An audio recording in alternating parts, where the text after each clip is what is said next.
Hey there, cats and kitties. I am the Blues Man, Johnny Blues, and with this video I'll be discussing my thoughts on episode 3 of the anime series Hataraku Maou-sama, or The Devil is a Part-Timer.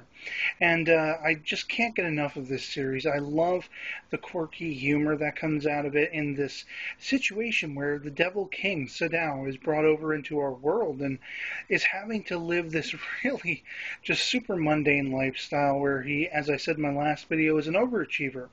And you have him, basically having to sidle up in the last episode with Hero Amelia, his arch nemesis, the leader of the good. And it's funny how, this explores how there is a sort of gray area between good and evil. It's not all black and white.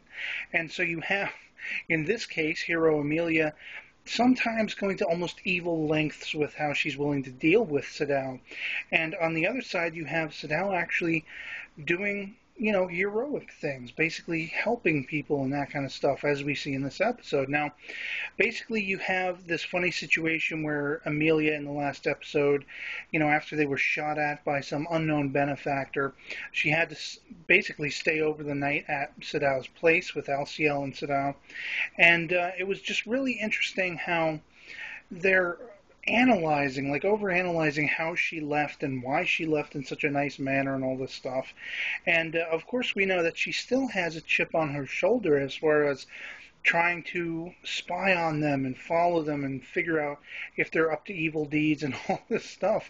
So a lot of comedic mileage comes out of this. In this episode, though, we have what is basically the basis of the episode, an impromptu date of sorts between Sadao and his work-time crush, Chiho. Now, she goes all out. She gets her hair cut, she gets a new dress, new boots, and all this stuff.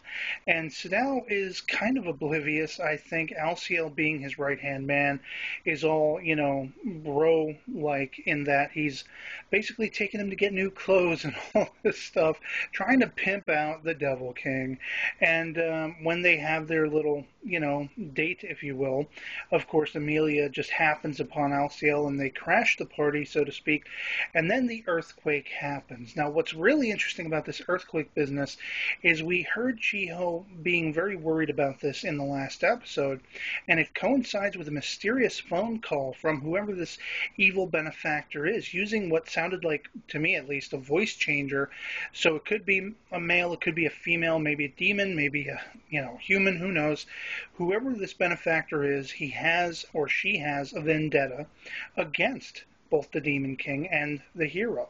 And it's making me wonder if they're going to end up ultimately, basically getting together to take down whoever this is, the true evil, if you will. I don't think Sadao is as evil as he pretends himself to be.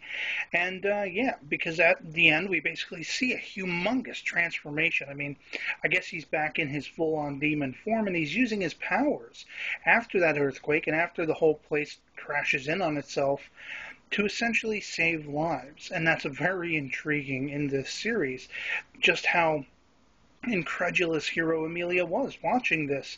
And we also saw a little sample of her power. She put Chiho to sleep to kind of keep her from being aware of what's going on with Sadao. But we did see her stirring in her sleep, and I gotta wonder if maybe she actually did see something by the end. So, great episode. I absolutely enjoyed it. Can't wait for the next. I'd love to hear from you guys in the comments below what you thought of the episode if you've seen it. And otherwise, that'll be it from me. So, I'll catch you later. Peace.